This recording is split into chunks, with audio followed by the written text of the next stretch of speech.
Brianna Hazelwood drifted through Oakhaven Academy like a ghost, her small figure hardly noticeable among the throngs of energetic students. Barely reaching 5'2", with a cascade of fiery ginger hair, usually tied back haphazardly, and enormous spectacles perpetually sliding down her nose, she'd perfected the art of blending into the background. Her clothes, often thrift store finds, hung loosely on her slender frame, and she kept her gaze low, clutching her battered satchel straps as though they were the only things keeping her afloat in the tempestuous sea of adolescence. Unknown to the rest of the student body, every Monday and Wednesday evening for the last 7 years, Brianna vanished into Mr. Ishikawa's dojo just off Bleecker Street, where she'd attained her showdown ranking in judo. Her mother enrolled her after some neighborhood boys stole her lunch money, but Brianna never talked about her training at school. The shy girl who trembled when people spoke sharply was the same individual who could hurl grown men across the room and execute throws that would impress even professional wrestlers. Oakhaven Academy was spread out across 20 acres in rural Vermont, its weathered stone buildings and carefully tended gardens giving it an air of old-world scholarly prestige.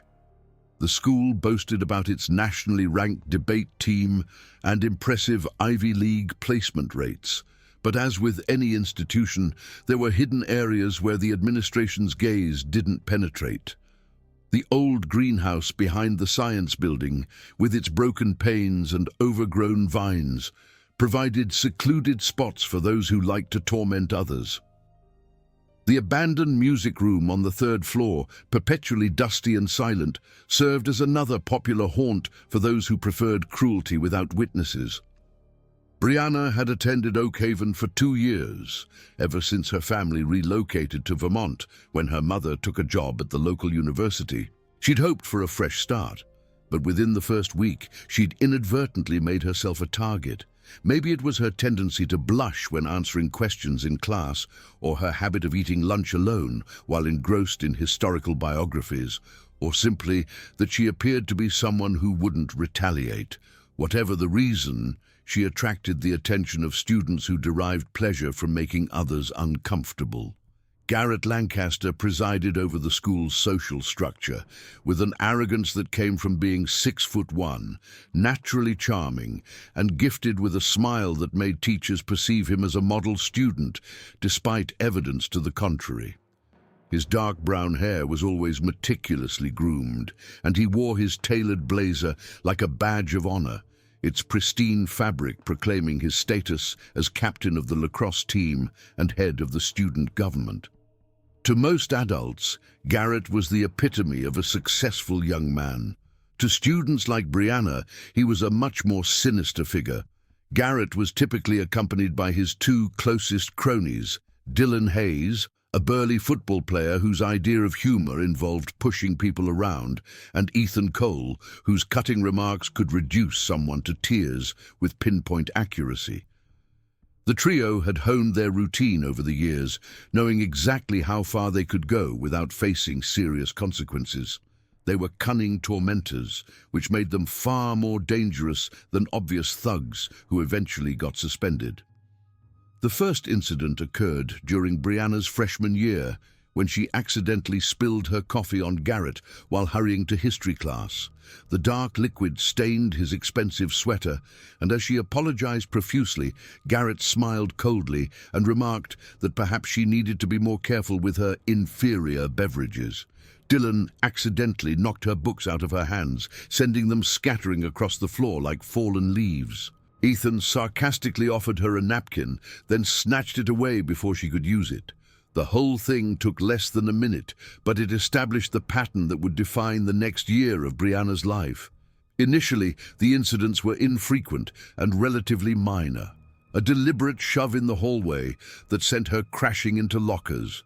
Snide remarks about her clothes or appearance, spoken just loud enough for nearby students to hear and giggle. Her art supplies getting accidentally ruined during art class, leaving her to clean up the mess while trying not to cry. Each incident was carefully designed to be deniable, explainable as an accident, or harmless teasing if any adult questioned it. Brianna's first response was exactly what they anticipated. She silently endured the humiliation, cleaned up their messes, and tried even harder to disappear. She convinced herself that fighting back would only make things worse, that drawing attention would escalate the situation beyond her control. More importantly, she had promised her mother when she began judo that she would never use her training to harm anyone unless her life was in imminent danger. Judo is about discipline and respect, her mother had emphasized. It's not about starting fights, it's about defending yourself. Those words echoed in her mind every time Garrett and his friends tested her limits, even as a part of her longed to show them what she was capable of. Mr. Davies, her history teacher, noticed occasional scratches on Brianna's hands and arms and asked if she was all right at home. Mrs. Johnson, the librarian, saw how Brianna flinched whenever students raised their voices in the library. But when questioned, Brianna always had plausible explanations. She was clumsy, she was prone to accidents, she simply preferred to keep to herself. The adults preferred to believe her because the alternative meant admitting that something unpleasant was happening under their noses, and intervention meant paperwork and difficult conversations with influential students' parents. Other students noticed too, but their responses varied. Some felt genuine sympathy for Brianna, but were too afraid of becoming targets themselves to intervene. Others found morbid entertainment in watching someone else absorb negative attention they might otherwise receive. A few seemed to derive comfort from knowing they weren't at the bottom of the social hierarchy. The bystander effect thrived in Oak Haven Academy's corridors, where everyone learned that the safest response to witnessing cruelty was to look away and walk faster. As sophomore year progressed, the incidents intensified. Garrett and his friends became more brazen, perhaps sensing that Brianna would never report them or fight back. They began timing their encounters for maximum humiliation. During a crowded assembly, Dylan would accidentally spill a cup of soda on Brianna's head, sending sticky liquid dripping down her face and hair. The entire auditorium would turn to stare, some laughing, others cringing in vicarious embarrassment, while Brianna sat motionless, trying to blot the mess with tissues that quickly became saturated. The abandoned music room became their favorite venue for verbal abuse. The echoing acoustics amplified their laughter and insults, but the location was secluded enough that no teachers ever witnessed the encounters. They discovered that Brianna's route to fifth period physics took her past this area, and they began timing their movements to intercept her. Ethan would make comments about her intellect, her social awkwardness, her family's perceived lack of sophistication based on her outdated clothes and unfashionable shoes. Dylan would suggest improvements to her personality, loudly wondering if she had ever considered smiling more or talking less, or maybe just disappearing altogether. Garrett would play the peacemaker, occasionally telling his friends to tone it down while doing nothing to actually stop them. Through it all, Brianna persevered. She developed strategies for survival, alternative routes through the school, meticulous timing of movements, and mental armor that she donned each morning before stepping through Oak Haven's grand entrance. She immersed herself in her studies, maintaining a near-perfect GPA that put her in contention for class valedictorian, as if academic achievement could somehow shield her from social torment. Her teachers praised her diligence and work ethic, never suspecting that school had become an ordeal rather than a place of learning. At home, Brianna continued her judo training with renewed determination. Mr. Ishikawa noticed her increased focus during sparring sessions, the way she channeled her emotions into precise movements. He had been teaching martial arts for over 40 years and recognized the signs of someone processing anger and frustration. But when he gently inquired about her life outside the dojo, Brianna deflected with the same skill she used to deflect throws during practice. She was fine, school was fine, everything was fine. The breaking point arrived on a Thursday in October, when autumn winds carried the scent of wood smoke and the leaves were turning vibrant shades of red and gold. Brianna had been looking forward to this particular day because Nadia Petrova, a new student who had arrived at the beginning of the semester, had invited her to collaborate on their upcoming physics project. Nadia was everything Brianna wasn't: confident, gregarious, effortlessly stylish in a way that made other girls simultaneously admire and envy her. She had striking blonde hair that framed her face perfectly and piercing blue eyes that seemed to see right through people. More importantly, Nadia had shown Brianna genuine kindness during their brief encounters, offering her a seat at lunch without being asked and defending her when Ethan made particularly cruel remarks within earshot. They had agreed to meet in the library after school, but Brianna first needed to retrieve her physics textbook from her locker. She was mentally reviewing formulas for calculating velocity as she worked her combination, completely absorbed in thoughts of kinetic energy and gravitational force. She didn't notice Garrett, Dylan, and Ethan approaching until it was too late to escape. "Well, well, what have we here?" Garrett's voice carried that particular tone that made Brianna's stomach clench with anxiety. "I heard a rumor that our little brainiac has been making friends." Brianna clutched her physics textbook against her chest and tried to squeeze past them, but Dylan moved to block her path. The hallway was nearly deserted since classes had already ended for the day, which meant fewer witnesses but also less chance of adult intervention. "I heard you're working with the new girl," Ethan added with a sneer. "Nadia Petrova. Rich girl. Way out of your league, don't you think?" "She's just helping me with the project," Brianna mumbled, her voice barely audible. She kept her eyes fixed on the floor, hoping that submission would make them lose interest and move on. "Maybe we should give Nadia a warning," Garrett suggested, his tone casual, but his eyes calculating. "Let her know what kind of loser she's associating with. Wouldn't want her to get the wrong idea about our school's social standards." The threat was clear, and Brianna felt a chill run down her spine. It was one thing for them to target her, but the thought of them turning their attention to Nadia because of their association filled her with a different kind of dread. "Please," Brianna whispered, the word escaping before she could stop it. "Just leave her alone." "Oh, now she's begging," Ethan said with glee. "This is even better than I thought. She's got a little crush." The bell indicating the end of the day rang, and students began streaming out of the classrooms and into the hallways.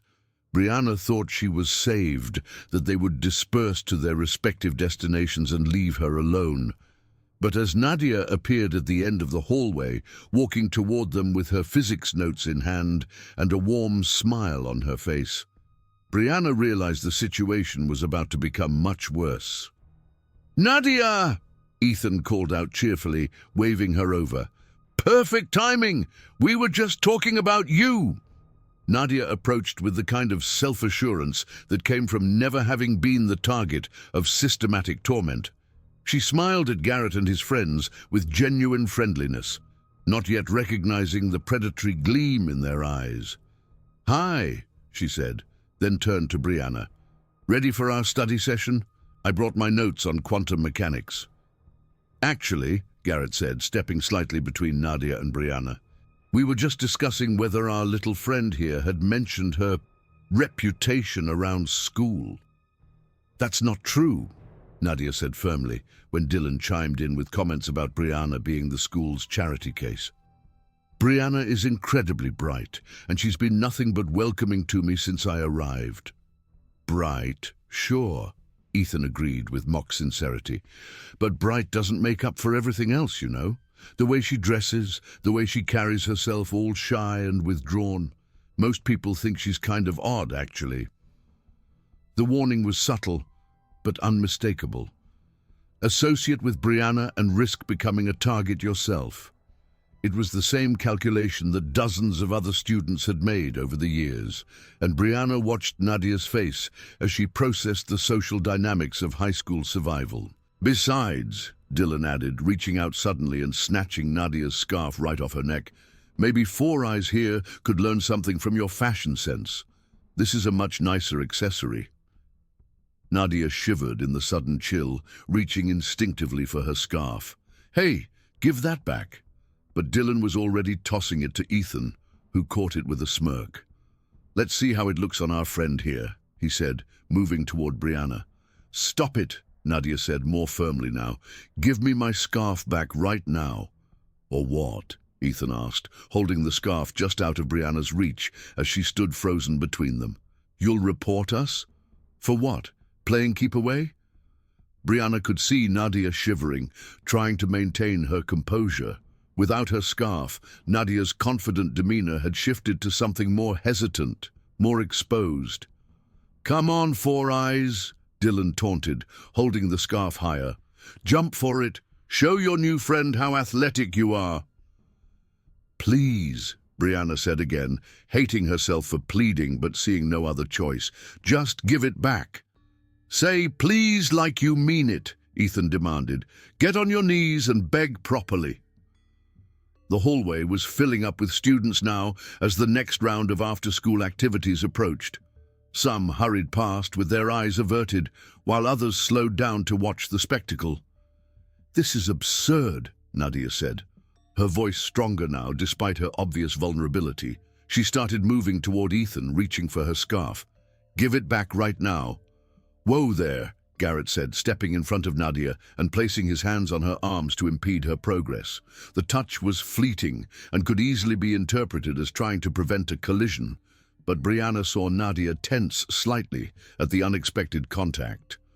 That flinch was what did it. In that instant, Brianna saw her own future reflected in Nadia's face. She saw the gradual wearing down of self-esteem, the careful calculations about which hallways to avoid, the slow transformation from outgoing newcomer to wary victim. She saw Nadia learning to make herself smaller, quieter, more invisible, all to evade the attention of boys who found amusement in others' fear.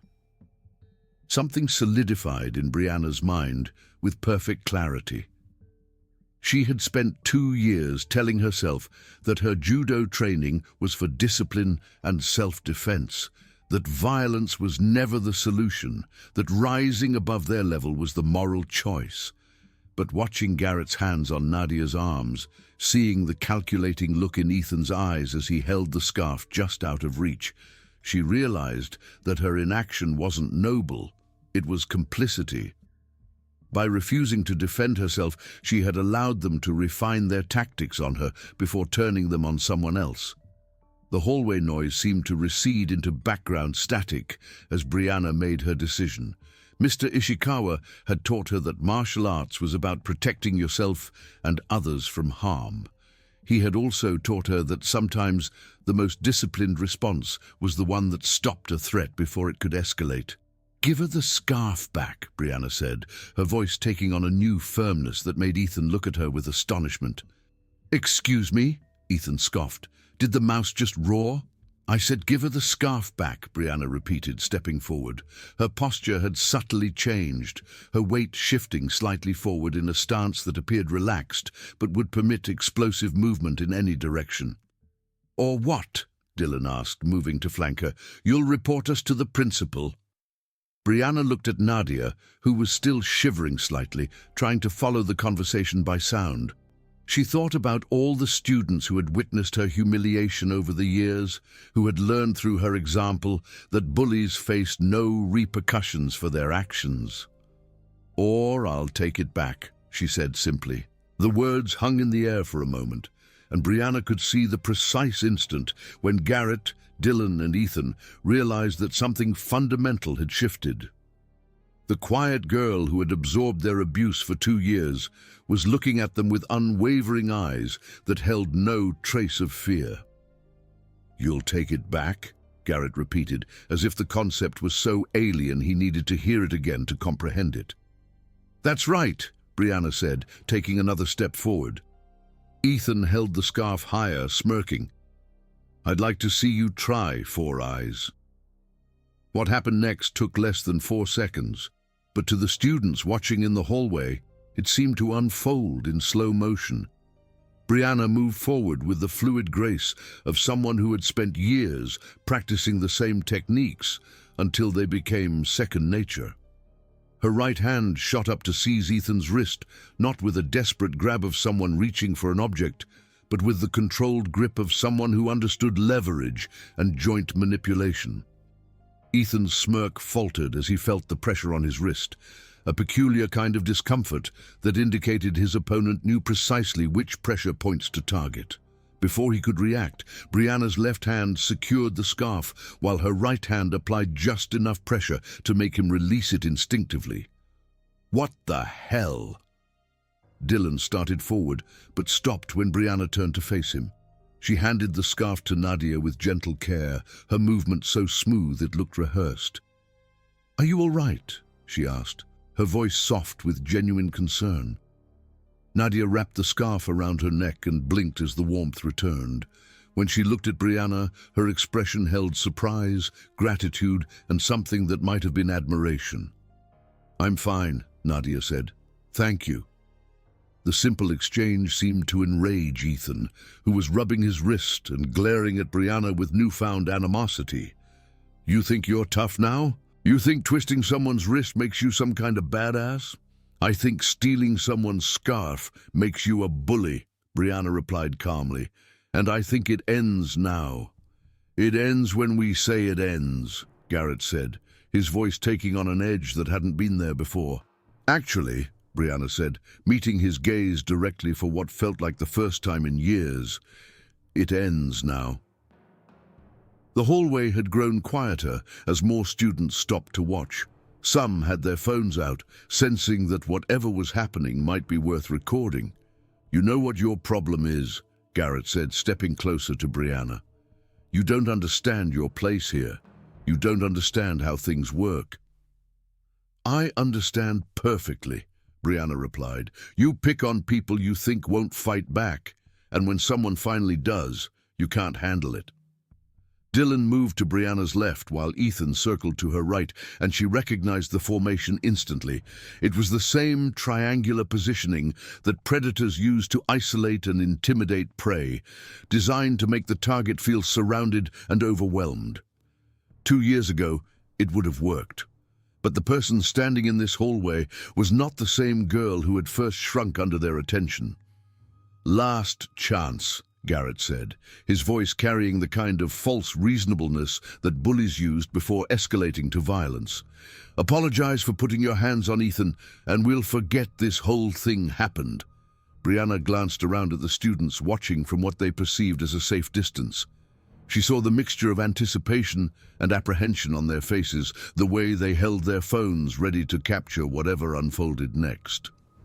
"No," she said simply. Ethan made the first move, lunging forward with the kind of wild punch that came from rage rather than training. To someone who had spent years honing defensive techniques, his approach was telegraphed and clumsy. Brianna sidestepped effortlessly, using his momentum against him, and executed a basic shoulder throw that sent him tumbling to the floor with a thud that reverberated through the hallway. The sound of Ethan hitting the linoleum seemed to galvanize Dylan, who charged at Brianna from her left side, but Mr. Ishikawa had drilled her extensively on dealing with multiple attackers, and she was prepared for him. A simple leg sweep caught Dylan's ankle at precisely the right moment, sending him sprawling across the floor in a tangle of limbs.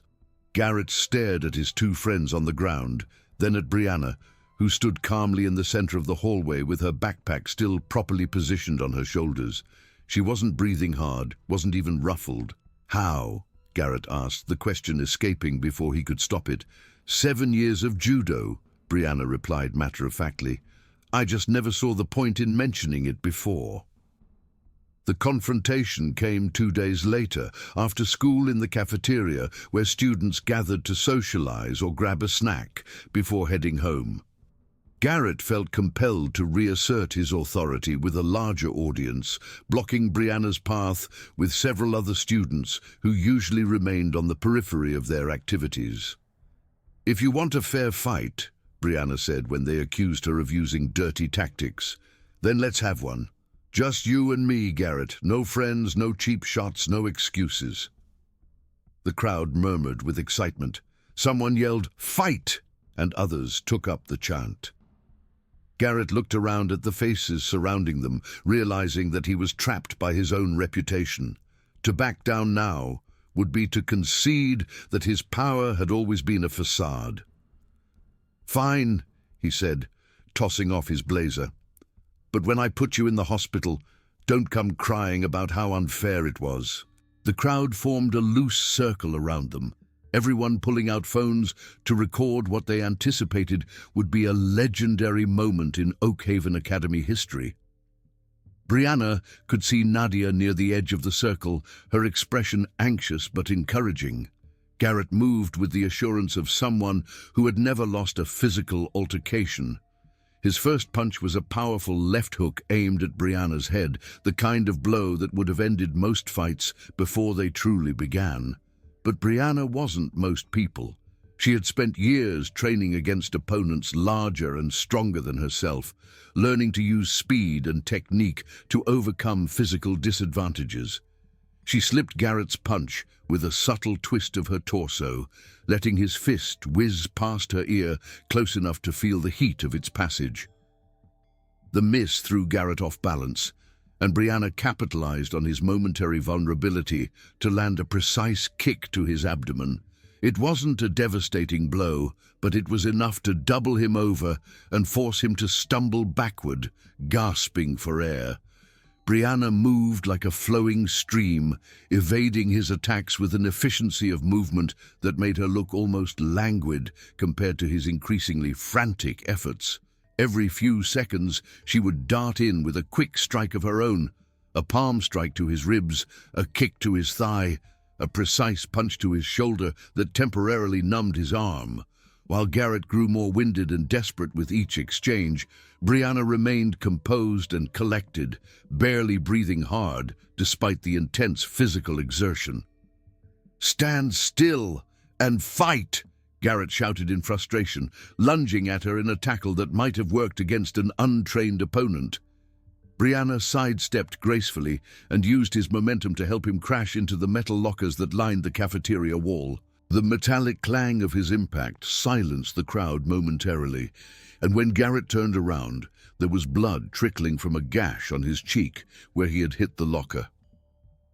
"I am fighting," Brianna replied calmly.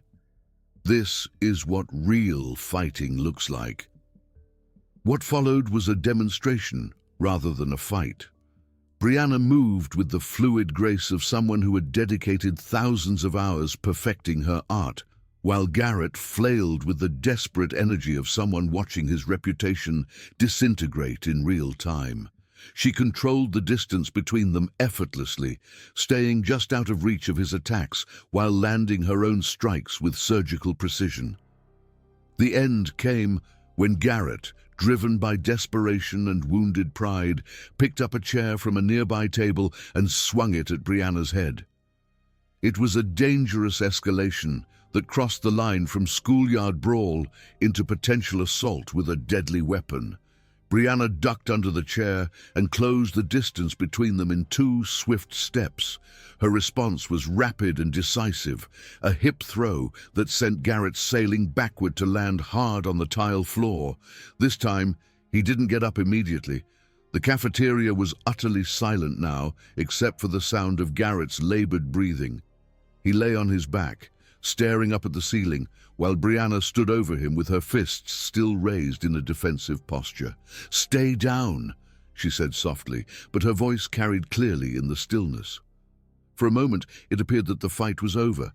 Garrett seemed to be defeated, his chest heaving as he struggled to catch his breath.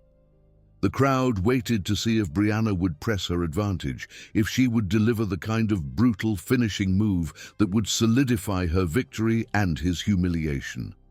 But as Garrett struggled to sit up, As she saw the genuine fear in his eyes for the first time, Brianna made a different decision. Instead of striking again, she stepped back and lowered her hands. "It's over," she said, addressing not just Garrett but the entire crowd that had gathered to watch. "We're done here." 3 weeks after the cafeteria incident, Brianna was surprised to find Garrett waiting by her locker after school. He stood at a respectful distance, his hands buried deep in his pockets and his usual arrogance replaced by something that looked uncomfortably like humility. "I wanted to apologize," Garrett said, the words tumbling out in a rush. "For everything. For the past 2 years, for what we did to you, for being a bully. I don't really have an excuse for it. I just thought it was funny, I guess. I thought it made me look important or powerful or something." He shook his head. "I never really thought about how it affected you." "What changed?" Brianna asked. Garrett was silent for a long moment, staring at the floor. "Watching that video. Seeing myself get beaten by someone half my size. Seeing how pathetic I looked, but also seeing how you could have kept going and chose not to. You could have really hurt me when I was down, but you didn't. Violence should never be the first resort," Brianna said. "But sometimes it's the only language bullies understand." "I understand now," Garrett said, "and I'm sorry, truly sorry. I know it doesn't undo anything, but I wanted you to know." Brianna scrutinized his face for a moment longer, then nodded. "Apology accepted, but it's not just about me, Garrett. It's about everyone you and your friends have tormented over the years, and it's about ensuring it doesn't happen again." "It won't," Garrett said quickly. "As far as I'm concerned, that whole thing is over, finished." As Garrett walked away, Brianna reflected on how strange it felt to have resolution after so long. The boy who had made her life miserable for 2 years had just apologized with what seemed like genuine contrition. Nadia appeared at her elbow, having waited at a discreet distance during the conversation. "How does it feel?" she asked. "Different than I expected it would," Brianna admitted. "I spent so long being angry at him, and now I mostly just feel sorry for him." "Think about it," Brianna said as they walked toward the exit together. "He spent 2 years thinking his worth came from making other people feel insignificant. What kind of person must you be to find pleasure in someone else's suffering?" As they stepped out into the afternoon sunshine, Brianna felt a sense of tranquility that had been absent from her life for longer than she cared to remember. The school that had once felt like a prison now felt like just a building where she happened to spend her days learning things that would help her build the future she envisioned. Looking back at Oakhaven Academy as they walked away, Brianna thought about all the students still inside those walls who were fighting their own battles against tormentors and apathy. She hoped that her story would reach some of them, would demonstrate to them that powerlessness was often a choice and that sometimes the most important fight was the one you finally decided to wage. She had learned that defending yourself didn't make you a bully in return, as long as you remembered to extend your hand to help others up rather than using your strength to keep them down. The distinction between a victim and a survivor, she realized, was sometimes just the willingness to say no and mean it, regardless of the consequences. And sometimes, if you were very fortunate, standing up for yourself showed others that they could stand up too, creating ripples of courage that spread far beyond your own small corner of the world. 30,585 characters.